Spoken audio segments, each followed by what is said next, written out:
Harapan inilah yang merangsang menjadikan kita semangat dalam hidup. Kalau ana mempekerjakan antum, umpamanya datang ke rumah, sapu rumah saya, 1 jam saya kasih 1 juta, atau 1 jam saya kasih 10 juta, atau 1 jam saya kasih 70 juta, atau 1 jam saya kasih 1 miliar umpamanya. Tentu sebelum waktunya antum sudah datang di rumah. Kenapa? Karena ada harapan mendapatkan upah tadi.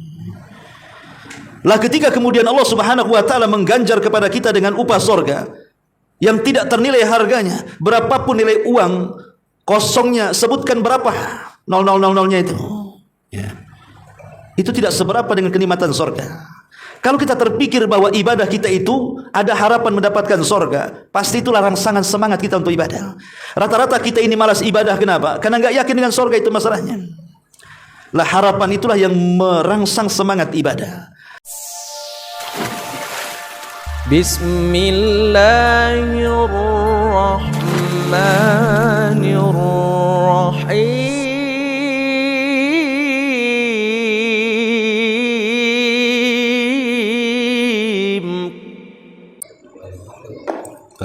Bismillahirrahmanirrahim. Assalamualaikum warahmatullahi wabarakatuh. Alhamdulillah wassalatu wassalamu ala Rasulillah wa ala alihi wa sahbihi wa mawalah wa la haula wa la quwata illa billahi wa ba'du.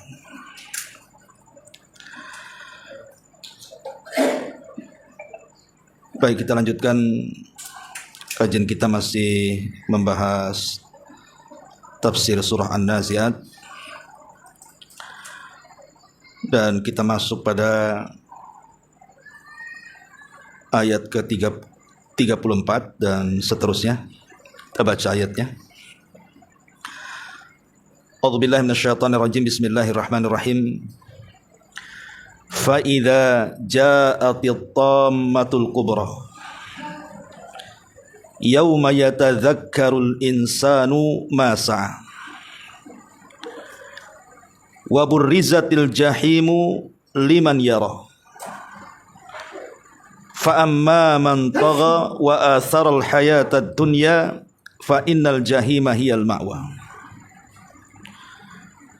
wa amma man khafa maqama rabbih wa nahan nafsa 'anil hawa fa innal jannata hiyal ma'wa. Maka apabila malapetaka terbesar telah datang, pada hari itu manusia teringat apa yang telah dilakukannya, dan neraka jahim diperlihatkan dengan jelas kepada orang-orang yang melihatnya. Adapun orang-orang yang melampaui batas dan lebih mengutamakan kehidupan dunia, sesungguhnya neraka jahimlah tempat tinggalnya. Adapun orang-orang yang takut pada kebesaran Rabbnya dan menahan diri dari hawa nafsunya, maka sesungguhnya surga adalah tempat tinggalnya. Ma'asyiral muslimin wal muslimat rahimani wa rahimakumullah. Ayat ini menjelaskan kepada kita tentang peristiwa peniupan sangkakala yang kedua. Sudah saya sering jelaskan bahwa tiupan sangkakala Israfil itu menurut pendapat yang lebih kuat adalah 2 kali. Lah ayat ini menjelaskan tentang tiupan yang kedua. Maka di sini Allah Subhanahu wa taala mengatakan fa idza ja'atit tammatul kubra, apabila datang malapetaka terbesar yang pernah ada di alam semesta. Maksudnya tiupan sangkakala yang kedua. Ma'asyiral muslimin yang dimuliakan Allah Subhanahu wa taala, Al-Imam Ibnu Katsir rahimahullahu taala, beliau mengatakan bahwa anna Israfil alaihi salam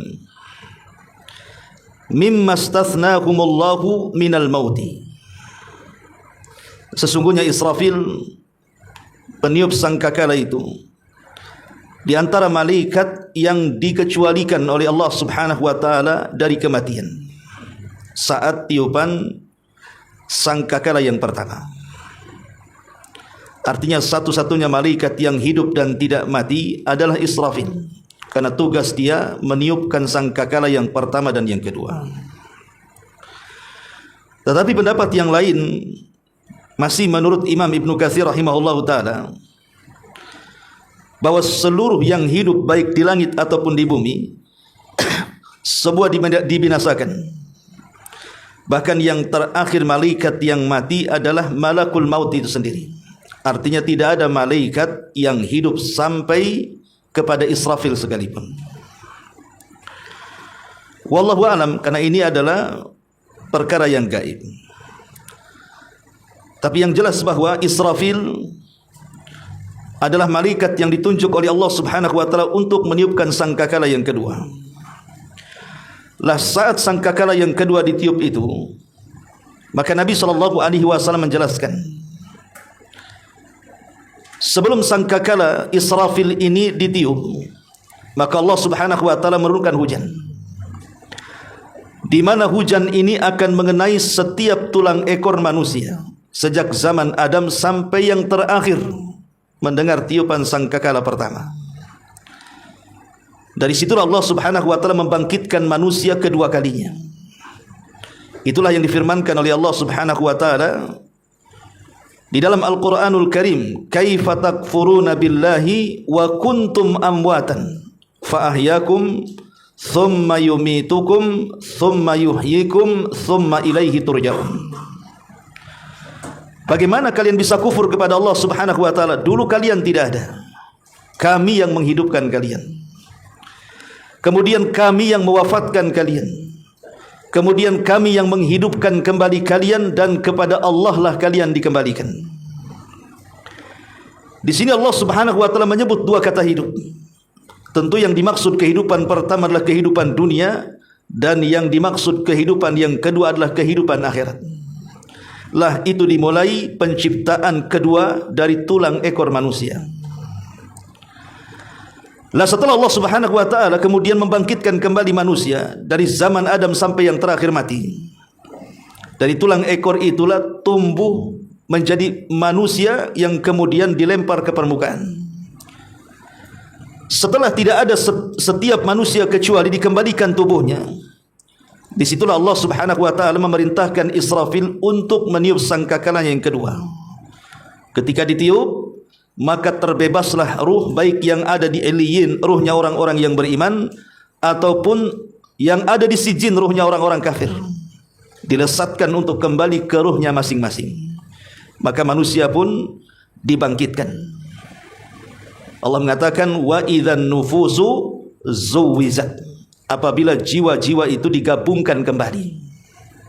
Itulah yang disebut dengan yaumul ba'thi, hari kebangkitan. Jadi at-tamatul kubra di dalam ayat ini menjelaskan tentang kebangkitan manusia. Dan di sini Allah Subhanahu wa taala menyebutkan at-tamah, malapetaka terbesar. Tentu yang dimaksud malapetaka terbesar karena manusia ketika dibangkitkan itu harus mempertanggungjawabkan semua perbuatan mereka di dunia. Makanya disebut malapetaka besar. Di sinilah Allah katakan, yauma yatadzakkarul insanu ma sa'a. Maka manusia baru ingat apa yang sudah diamalkan di dunia, baik yang buruk ataupun yang baik. Dan mereka akan menghadap Rabbul Alamin untuk mempertanggungjawabkan keduanya. Baik mempertanggungjawabkan perbuatan dia yang baik ataupun mempertanggungjawabkan perbuatan dia yang buruk. Disinilah terjadi ingatan yang luar biasa bagi manusia, karena di antara khususnya hisab, kekhususan hisab adalah Allah Subhanahu wa taala mengembalikan memori yang pernah hilang dikembalikan kembali, bahkan lebih hafal dibandingkan saat dia hidup di dunia. Terkadang ketika kita hidup di dunia sekarang ini, apa yang kita lakukan 10 tahun ke belakang mungkin sudah tidak ingat. Jangan cerita 10 tahun ke belakang, sebulan ke belakang saja kita sudah tidak ingat, karena terbatasnya pengetahuan kita. Tapi di akhirat di antara khususnya hisab itu, Allah berikan memori di kepala kita, sehingga kita bisa mengingat detail per detailnya. Mulai daripada detiknya, menitnya, jamnya, harinya, bulannya, tahunnya, tanggalnya, semua hafal. Dan itulah bentuk keadilan Allah Subhanahu wa ta'ala, supaya dia tidak bisa ingkar apa yang sudah dia lakukan. Di dunia terlampau banyak orang yang ingkar dengan alasan lupa dan sudah tidak tahu. Tapi di akhirat tidak ada lagi alasan itu, karena semua akan diberikan memori itu. Lah dari sinilah manusia akan ingat semuanya. Di sinilah akan terputus dua kelompok manusia. Pertama, orang-orang yang menyesal seumur hidupnya dan mereka tidak ada guna penyesalannya. Dan yang kedua, orang-orang yang beruntung dalam hidupnya, karena dia memanfaatkan saat kehidupan dunianya. Ma'asyiral muslimin yang dimuliakan Allah Subhanahu wa ta'ala. Lalu apa saja penyesalan-penyesalan manusia ketika di akhirat itu, di mana penyesalan-penyesalan itu tidak ada guna sama sekali. Yang pertama, hasratun man tarakal Quran. Ada orang-orang yang merasa menyesal kenapa saat di dunia mereka tidak membaca Al-Quran. Di sinilah baru Allah ingatkan di akhirat gitu ya. Jadi Allah berikan ingatan di akhirat bahwa dulu di dunia dia jarang membaca Al-Quran. Di situlah terjadi penyesalan. Ingat semuanya. Makanya Nabi SAW mengatakan, Iqra'u surat al-Baqarati fa inna akhdaha barakatun wa tarkaha hasratun wa la tastati'uha al-batalatun. Bacalah surah Al-Baqarah, karena sesungguhnya siapa yang membacanya dia akan dapat berkah, dan siapa yang meninggalkannya dia akan mengalami penyesalan. Kapan penyesalan ini? Kelak pada hari kiamat. Yauma yatadzakkarul insan ma sa'a. Ketika manusia ingat di akhirat apa yang sudah dia lakukan di dunia. Yang kedua, hasratu ashabil majalis allati takhlu min dzikrillahi azza wa jal wassalati ala rasulih sallallahu alaihi wasallam. Penyesalan yang terjadi di dunia saat bermajlis tidak ada di dalamnya zikir kepada Allah dan bersalawat kepada Nabi sallallahu alaihi wasallam. Nabi sallallahu alaihi wasallam mengatakan, ma qa'ada qaumun ma qa'adan lam yadhkur fihi Allah azza wa jal wa yusallu ala nabi illa kana alaihim hasratun yaumal qiyamah wa in dakhalul jannata litsawab. Tidaklah sebuah kaum duduk di satu majlis, di dalam majlis itu kosong daripada mengingat Allah Subhanahu wa taala, kosong daripada salawat Nabi sallallahu alaihi wasallam, kecuali pada hari kiamat dia akan mengalami penyesalan. Baru di situ ingat, yauma yatadzakkarul insan. Baru manusia ingat. Kenapa selama di dunia dia kurang berzikir? Kenapa di dunia dia kurang bersalawat? Mereka akan mengalami penyesalan walaupun mereka masuk ke dalam surga. Ini yang kedua. Yang ketiga, orang-orang yang mereka terlampau semangat dalam mengejar kedudukan di dunia, kepemimpinan di dunia. Disebutkan dalam hadis Nabi sallallahu alaihi wasallam, innakum satahrusuna 'alal imarati, sesungguhnya kalian akan bersemangat untuk mengejar kepemimpinan, pangkat dan jabatan. Wa innaha satakunu nadamatan wa hasratan yaumal qiyamah. Tapi ingat, jabatan kepemimpinan yang kalian kejar di dunia akan menjadi penyesalan dan kerugian pada hari kiamat.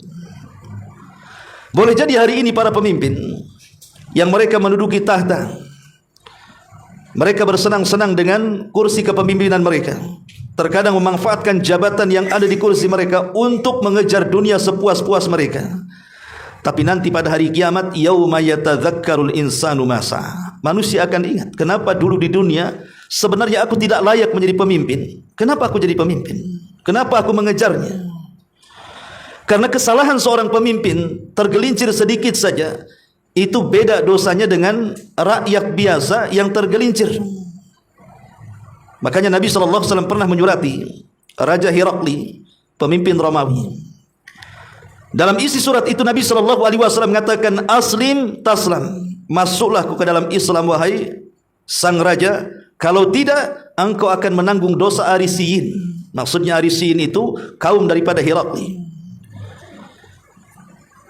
Jadi menjadi pemimpin itu bukan main-main.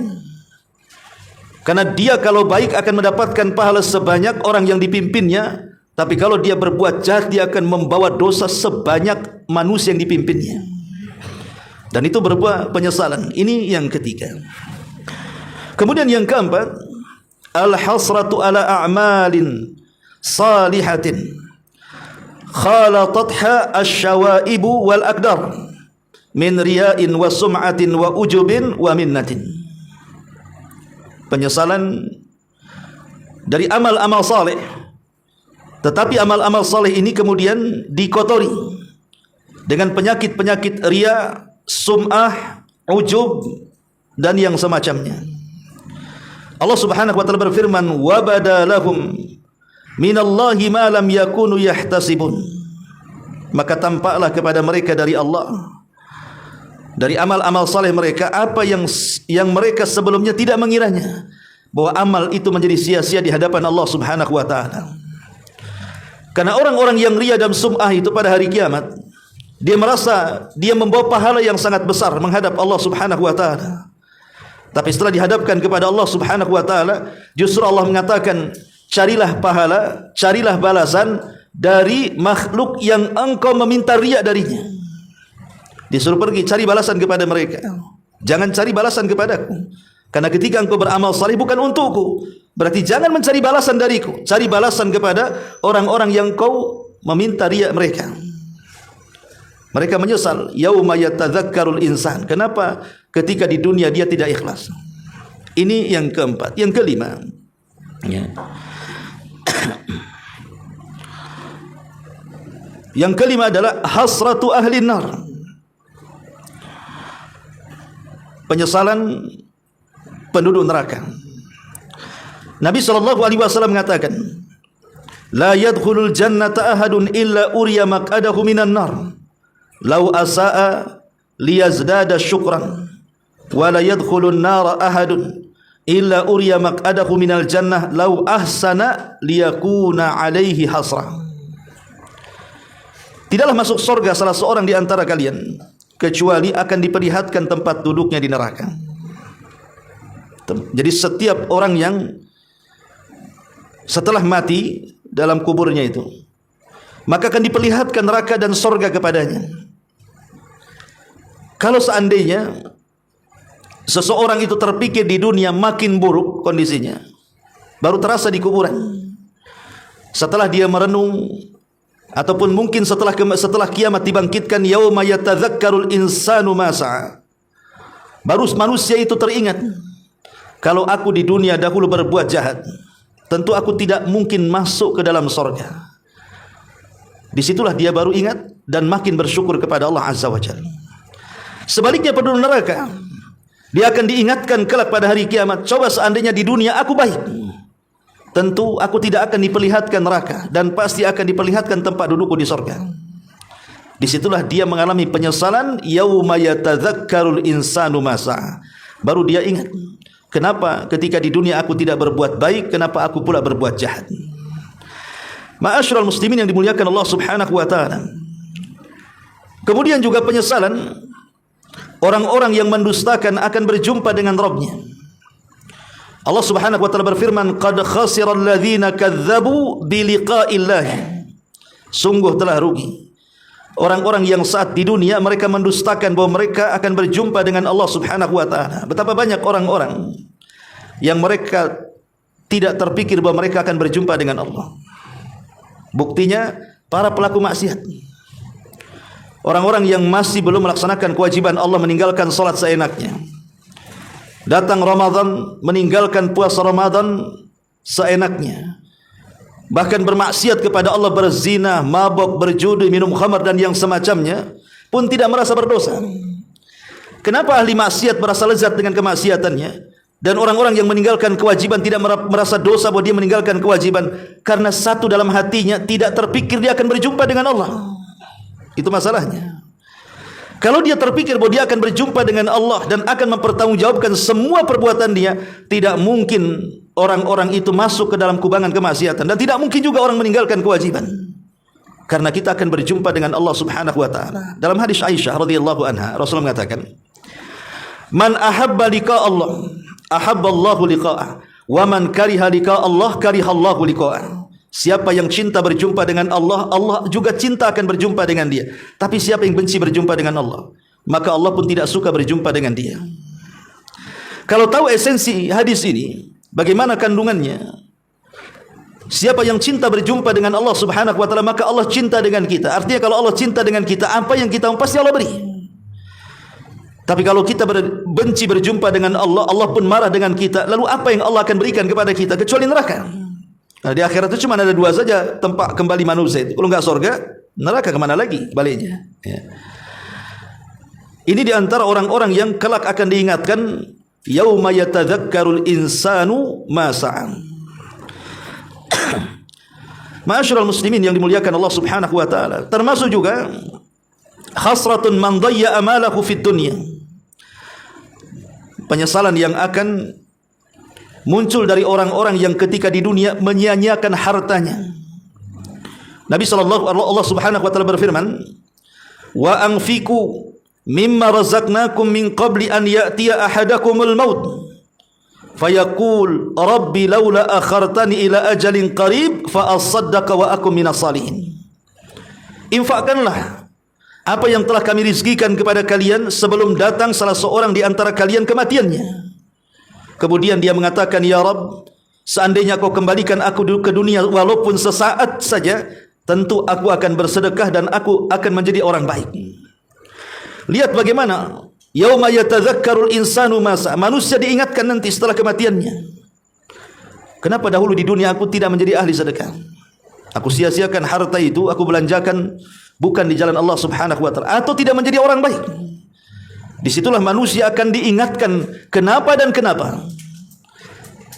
Termasuk juga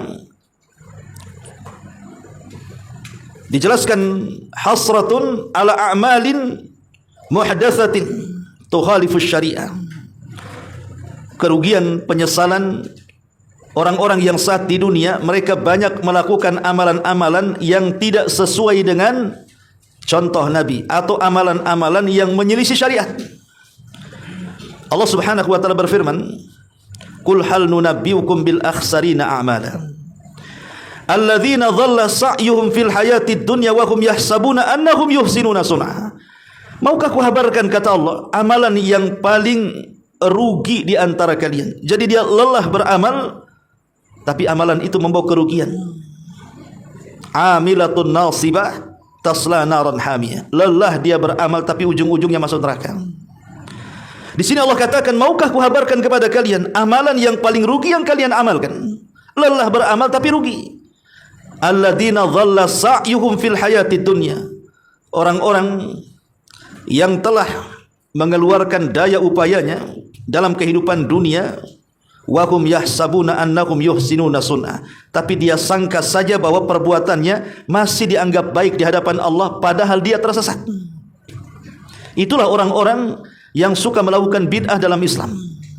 Mereka akan ingat kelak pada hari kiamat, yauma yatadzakkarul insanu ma sa'a. Kenapa saat di dunia aku tidak mencontoh Rasul?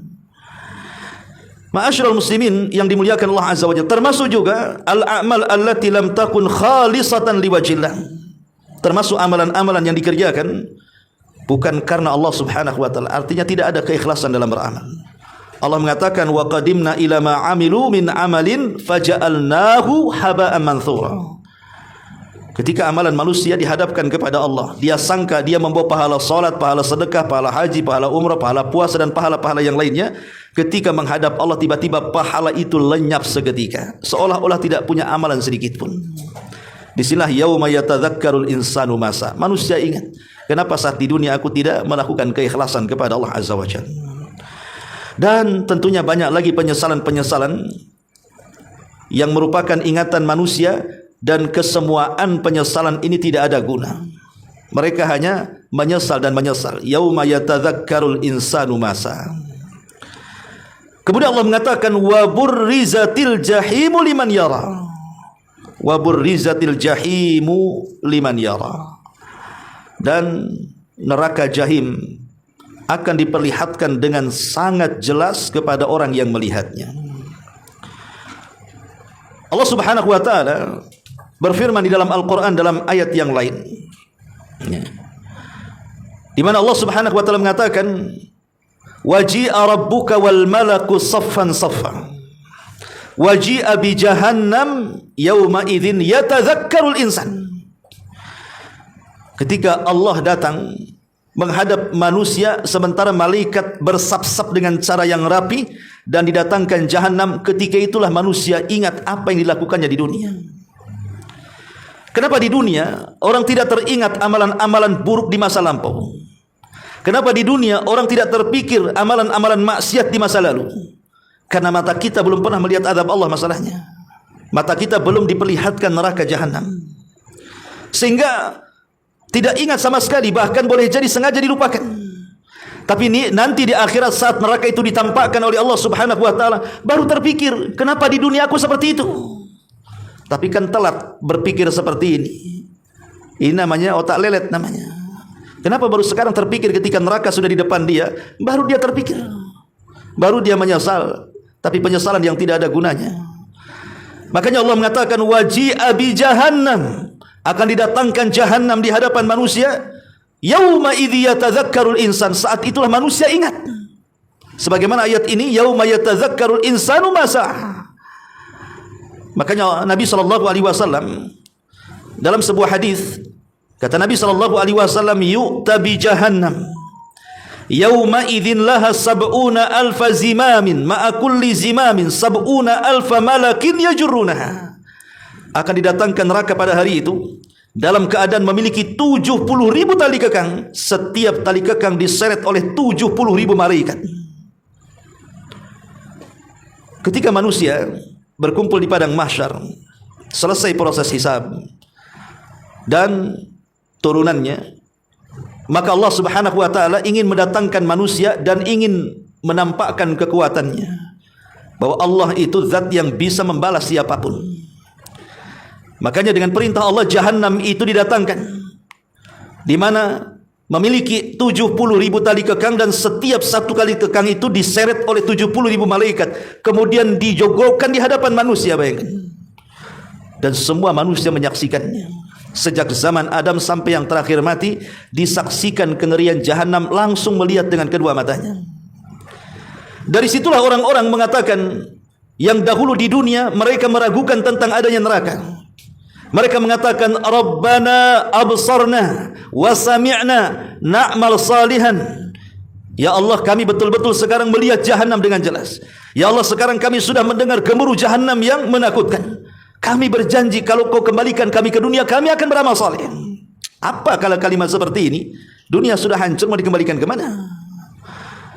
Di situlah Allah Subhanahu wa taala kemudian thumma yu'ta bil jisri, kemudian didatangkan jembatan di atas jahanam itu, kemudian diletakkan tepat di atasnya sebuah jembatan yang disebut jisru jahannam. Titian sirat atau jisr jahannam itulah yang menghubungkan antara padang mahsyar dengan sorga, di mana setiap orang yang ditakdirkan masuk sorga dipastikan melewati jahannam. Tidak ada satupun manusia kecuali dia harus melewati jahannam. Itulah yang Allah katakan, wa in kuntum illa wariduha, kalian pasti melintasinya. Artinya melintasi neraka. Semua manusia tanpa terkecuali, mau para nabi mau para rasul, semuanya pasti akan melintasi jahanam, kecuali orang-orang kafir. Orang kafir tidak akan melintasi titian, mereka langsung dimasukkan ke dalam neraka. Tapi orang-orang yang beriman semua akan dilintasi. Masalahnya dalam hadis Bukhari dan Muslim, Nabi SAW mengatakan, madhadatun mazallatun alaihi khatatif wa kalalib wa hasakah. Kata Nabi SAW, jembatan itu sangat licin, sangat menggelincirkan, di atasnya terdapat besi-besi pengait dan kawat-kawat berduri yang ujungnya sangat bengkok menyambar-nyambar. Jadi tidak semudah orang kemudian melintasi jahanam itu. Ma'asyiral muslimin yang dimuliakan Allah Subhanahu wa taala. Nah di sini Allah mengatakan wa burrijatil jahimu liman yara fa amma man tagha. Baru Allah Subhanahu wa taala jelaskan para penghuni neraka jahanam itu. Neraka jahim itu siapa? Fa amma man tagha, maka siapapun yang melampaui batas. Maksudnya di dunia. Wa atharal hayata dunya, dan dia mengutamakan kehidupan dunia, lebih mengejar dunia dan meninggalkan akhirat, lebih cinta dunia daripada cinta akhirat, lebih tamak kepada dunia daripada tamak akhirat. Fa innal jahima hiyal ma'wa, maka neraka jahimlah tempat tinggalnya. Ma'asyiral muslimin yang dimuliakan Allah Subhanahu wa taala, sering saya katakan, fa amma man tagha, adapun yang melampaui batas. Biasanya di dunia ini kebanyakan orang yang melampaui batas itu sebab yang paling besar pemicunya adalah karena harta. Karena harta, karena dunia, itulah pemicu terbesar orang-orang itu mudah melampaui batas. Makanya Allah ingatkan dalam ayat yang lain, kalla innal insana la yatgha an ra'ahu istaghna. Sekali-kali jangan begitu. Manusia itu mudah melampaui batas ketika rizki Allah diluaskan di tangannya. Karena terkadang dunia ini sirutuyan. Rahasia melampaui batas manusia itu ketika kekayaan di tangannya. Karena orang yang memilih kehidupan dunia dibandingkan akhirat, dia lebih mengejar dunia dibandingkan akhirat, dipastikan menghalalkan segala cara. Ketika menghalalkan segala cara, ketika mengejar dunia, dipastikan dia melampaui batas. Dia akan berbuat zalim sekehendaknya, dia akan menyakiti manusia sekehendaknya, dia akan menyikut kiri kanan atas bawah dan begitu seterusnya. Itulah yang Allah katakan fa amma man tagha wa atharal hayatad dunya. Adapun orang-orang yang melampaui batas dan mengejar kehidupan dunia. Ikhwatu fiddin yang dimuliakan Allah Subhanahu wa taala. Yahya ibn Mu'adz rahimahullahu taala mengatakan, ad-dunya khamru syaitan. Dunia ini adalah khamarnya syaitan. Dunia ini adalah minuman kerasnya syaitan. Man saqara minha fala yafiq.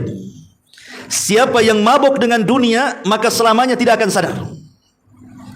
Illa fi askaril mauta nadiman, kecuali sadarnya itu ketika detik kematiannya. Kata Yahya bin Mu'adz yang mengatakan, dunia ini adalah khamar daripada syaitan. Kalau sudah mabuk, maka tidak akan sadar. Sadarnya ketika kematian menjemput dia. Itulah yang Allah katakan dalam Al-Quran. Allah mengatakan bagaimana orang-orang yang mengejar dunia itu, mereka tidak akan dapat kesadaran kecuali kalau tanah menimbunnya. Alhaakumut takatsur hatta zurtumul maqabir. Telah melalaikan kalian dari kesibukan kalian dunia, melalaikan kalian dari akhirat sampai kuburan menanti kalian. Makanya beliau mengatakan seperti itu, bahwa terlampau cinta dengan dunia, ingat dunia itu khamarnya syaitan. Kalau sudah mabuk akan sulit disadarkan, kecuali kematian yang menyadarkannya. Abdullah bin Mas'ud radhiyallahu anhu mengatakan, ma asbaha ahadun fid dunya illa dhaifun wa ma lahu 'ariyah fadh-dhaifu murtahila wal 'ariyatu mu'ada. Tidaklah seseorang itu di pagi hari memegang kendali dunia, kecuali sesungguhnya dia hanyalah tamu saja. Yang satu hari namanya tamu tidak mungkin lama di rumah. Dunia itu bagikan tamu, kata Abdullah bin Mas'ud ini. Antum kalau ada tamu, tidak mungkin tamu tiba-tiba menyerobot menjadi tuan rumah. Namanya tamu itu kadang 1 jam duduk, ngopi, makan makanan di toples, sudah pergi lagi. Atau paling lama 3 hari, atau paling lama 1 bulan, kemudian berangkat. Begitulah kata Abdullah bin Mas'ud, dunia ini yang kita berada di dalamnya, posisi kita di dunia itu sebenarnya tamu. Kita ini bukan penghuni asli. Karena penghuni asli kita ini bukan di dunia, tapi penghuni asli kita itu di sorga atau di neraka. Artinya di dunia ini tidak akan lama. Makanya kenapa Rasul sampai mengatakan kepada Ibnu Umar radhiyallahu anhuma, kun fid dunya ka'annaka gharib aw abiris sabil. Jadilah kau di dunia itu seperti orang asing atau seperti orang yang melintas jalan. Karena memang dunia ini bagaikan tamu yang hanya singgah sebentar kemudian pergi. Ma'asyiral muslimin yang dimuliakan Allah Azza wa Jalla. Kalau demikian, lalu apa gunanya terlampau cinta dengan dunia? Toh juga akan ditinggalkannya. Kalau orang terlampau cinta atau menghabiskan kecintaannya ke dunia, saat ditinggalkannya, maka dia akan mengalami sakit yang luar biasa dalam kehidupannya.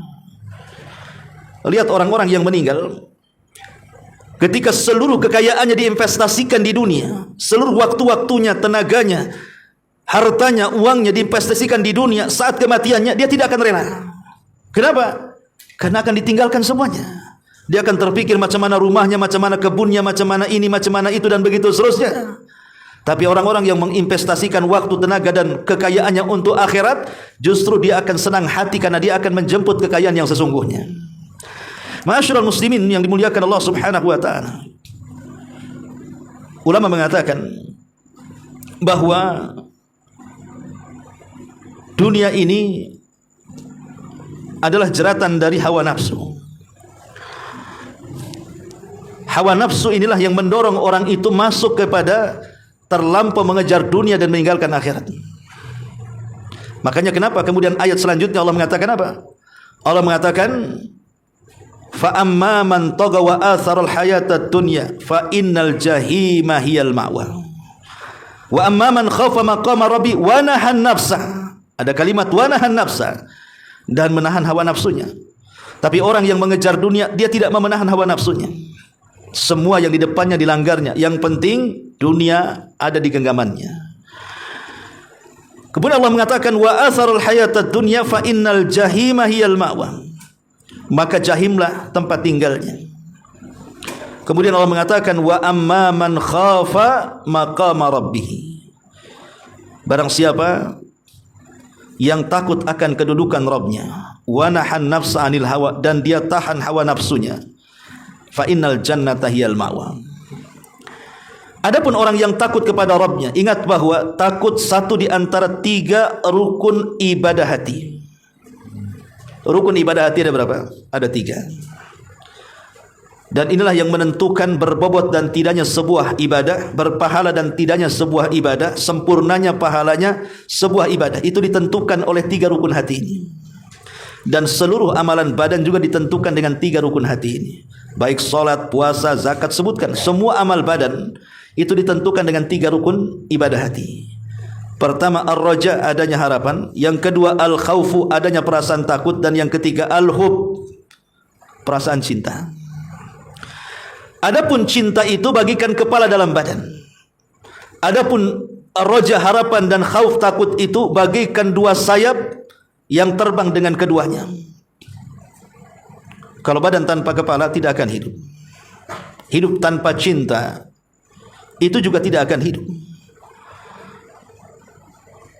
Kemudian juga kalau sayap hanya 1 saja tidak akan mampu terbang. Tetapi kalau sayap itu dua-duanya mengepak, maka barulah dia bisa terbang. Ketika berkumpul kepala dan 2 sayap, barulah kemudian manusia akan terbang menuju Allah Subhanahu wa ta'ala. Pertama cinta. Orang-orang yang beriman lebih mencintai Allah daripada segalanya. Walladzina amanu asyaddu hubban lillah. Orang-orang yang beriman itu ketika mencintai Allah melebihi segalanya.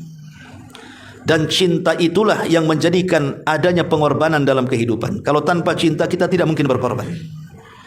Gara-gara cinta itu kita siap berkorban. Makanya lihat orang-orang yang berjihad dari kalangan para sahabat Rasul, mereka tidak takut dengan kematian. Mereka pemberani, bahkan itu yang dikejar kematian. Kenapa? Karena perasaan cinta ingin berjumpa dengan Allah, enggak peduli dengan kehidupan dunia. Ya. Kemudian yang kedua raja, harapan. Harapan inilah yang merangsang menjadikan kita semangat dalam hidup. Kalau ana mempekerjakan antum, umpamanya datang ke rumah, sapu rumah saya, 1 jam saya kasih 1 juta, atau 1 jam saya kasih 10 juta, atau 1 jam saya kasih 70 juta, atau 1 jam saya kasih 1 miliar umpamanya. Tentu sebelum waktunya antum sudah datang di rumah. Kenapa? Karena ada harapan mendapatkan upah tadi. Lah ketika kemudian Allah Subhanahu wa ta'ala mengganjar kepada kita dengan upah sorga yang tidak ternilai harganya, berapapun nilai uang kosongnya, sebutkan berapa 0000-nya itu, Ya. Itu tidak seberapa dengan kenikmatan sorga. Kalau kita terpikir bahwa ibadah kita itu ada harapan mendapatkan sorga, pasti itulah rangsangan semangat kita untuk ibadah. Rata-rata kita ini malas ibadah, kenapa? Karena nggak yakin dengan sorga, itu masalahnya. Lah harapan itulah yang merangsang semangat ibadah. Kemudian yang ketiga, rasa takut. Lah takut inilah yang merangsang kita menjauhkan dari kemaksiatan kepada Allah. Kalau orang tidak takut, dia pasti maksiat. Pasti dia maksiat. Baik maksiatnya dalam rangka meninggalkan kewajiban, ataupun maksiatnya dalam rangka mengerjakan kemungkaran. Karena maksiat cuma dua saja, meninggalkan yang wajib atau mengerjakan yang mungkar. Kenapa orang bisa maksiat coba? Kenapa orang bisa berzina, orang bisa mabuk, orang bisa berjudi, orang bisa gibah, orang bisa berdusta dan macam-macam dari dosa-dosa itu? Satu saja, karena tidak punya rasa takut. Kalau dia punya rasa takut, tidak mungkin dia bermaksiat. Sama dengan orang yang meninggalkan kewajiban. Kenapa ada orang yang tidak mau sholat, tidak mau puasa, tidak mau haji, tidak mau umroh, tidak mau ini, tidak mau itu, tidak mau baca Quran, tidak mau berzikir? Karena tidak ada perasaan takut tuh. Lah orang-orang yang takut inilah kemudian akhirnya merangsang untuk menjadi orang baik dan lebih mendekat kepada Allah Subhanahu wa taala. Wa amma man khafa maqama rabbi. Adapun orang-orang yang menanamkan perasaan takut akan posisi Rabbnya. Masyarul muslimin yang dimuliakan Allah Subhanahu wa taala. Adapun thamratul khaufi minallah. Apa sih pengaruh daripada takut kepada Allah yang tertanam pada diri kita ini? Pertama, ulama mengatakan annahu yadfa'ul muslim ilal ikhlas. Perasaan takut itu mendorong kita untuk senantiasa ikhlas dalam beramal. Yang kedua, al-khaufu yadfa'ul muslim lil qiyami bil a'mali salihati. Perasaan takut itu mendorong seorang muslim untuk semakin semangat beramal saleh. Kemudian yang ketiga, al-khaufu yaqudu ila taqdiris sayyiati wa adami taladzudi biha. Perasaan takut itu akan mengantarkan supaya seseorang itu meninggalkan perkara yang buruk dan tidak merasa lezat dengan kemaksiatan. Kemudian yang keempat, sana'ullah 'alal abdi bisababi khaufihi min. Allah sangat memuji orang-orang yang memiliki perasaan takut kepadanya. Allah mengatakan, kanu yusari'una fil khairat wa yad'unana raghaban wa rahaba. Mereka orang-orang saleh, para nabi, para rasul, senantiasa bersegera di dalam mengerjakan kebaikan dan mereka berdoa kepada kami dalam posisi harap dan takut. Di sini Allah mengatakan sifat-sifat para nabi. Ketika mereka berdoa kepada Allah, maka mereka menggabungkan antara harap dan takut. Dan ini akhlak yang mulia. Maka siapapun kita berakhlak dengan perasaan takut kepada Allah, maka kita telah berakhlak dengan akhlak para nabi. Ya. Dan banyak lagi kandungan-kandungan atau buah daripada rasa takut kepada Allah Subhanahu wa taala. Intinya bahwa orang yang memiliki perasaan takut maka pasti akan menjauh dari maksiat dan akan mendekat kepada ketaatan kepada Allah Azza wa Jalla. Dengan kata lain, orang yang takut pasti akan meninggalkan perkara-perkara yang menjerumuskan ke dalam neraka dan akan berusaha untuk mengerjakan yang bisa mendekatkan ke dalam surga. Wa nahan nafsa anil hawa, dan dia menahan hawa nafsunya. Karena hawa nafsu ini kalau tidak ditahan, maka terkadang dia menjadi Tuhan selain daripada Allah Subhanahu wa taala. Hawa nafsu ini kalau tidak ditahan, dia akan menjadi sembahan kita. Hanya orang yang bisa menahan jiwa hawa nafsunya itulah yang akan senantiasa menjadi hamba-hamba Allah. Tapi orang yang membiarkan hawa nafsunya merajalela, maka lambat laun hawa nafsu pasti akan menjadikan sesembahannya dan akan menggantikan Allah Subhanahu wa taala.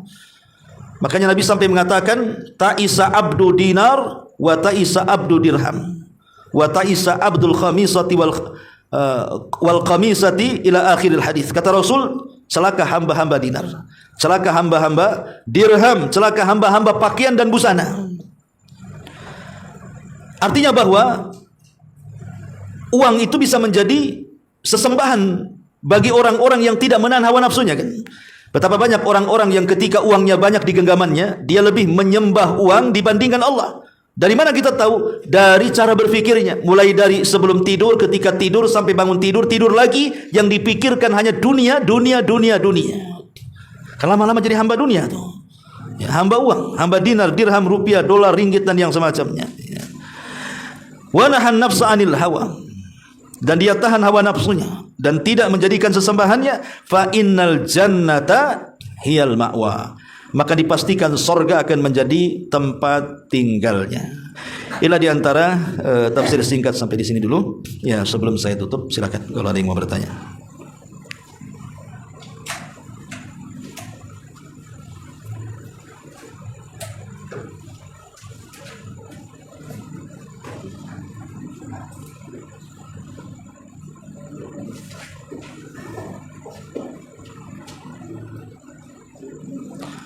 Tapi kalau nggak ada, kita tutup. Subhanaka wa bihamdika, asyhadu an la ilaha illa anta, astaghfiruka wa atubu ilaik. Allahu ta'ala alam. Assalamualaikum warahmatullahi wabarakatuh.